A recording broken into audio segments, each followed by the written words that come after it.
Pemilihan presiden dan wakil presiden serta pemilihan anggota legislatif akan dilaksanakan secara serentak pada tanggal 14 Februari 2024. Untuk menyukseskan pemilihan tersebut, salah satu faktor yang perlu diperhatikan adalah keamanan dan ketertiban. Terkait hal itu, Dandim 1504 Ambon, Letkol Infantri Leo Octavianus mengajak semua komponen masyarakat untuk menjaga keamanan dan ketertiban jelang dan pasca pemilu. Menurut Dandim, tokoh masyarakat, tokoh agama, tokoh adat, dan tokoh pemuda dapat mendorong semua anak bangsa untuk bersama-sama menjaga keamanan dan ketertiban. Pernyataan Letkol Infantri Leo Octavianus tersebut disampaikan saat bersilaturahmi dengan awak media di Makodim 1504 Ambon pekan lalu.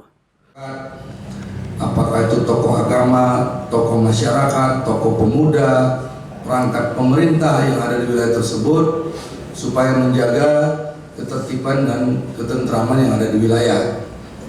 Kalaupun ada hal-hal yang berkaitan dengan Bapak sampaikan tadi, itu setidaknya bisa diingatkan.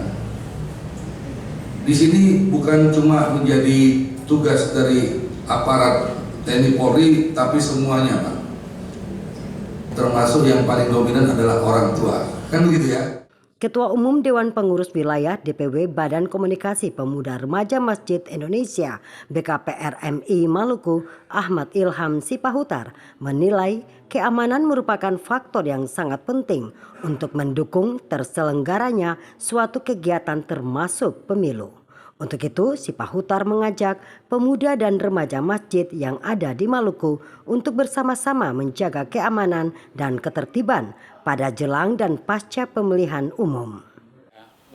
Sebagai Ketua Umum Dewan Pengurus Wilayah Badan Komunikasi Pemuda Remaja Masjid Indonesia Provinsi Maluku menghimbau kepada saudara-saudaraku pemuda remaja masjid maupun BKPRMI di semua tingkatan, baik kabupaten kota, kecamatan, desa, dan remaja-remaja masjid yang ada di masjid-masjid untuk bersama-sama menjaga Kamtipmas bersinergi dengan aparat keamanan kita dan pemerintah untuk sama-sama menyukseskan pemilu 2024. Kita berharap masjid juga berperan penting dalam mengawal pesta demokrasi 2024 hari ini.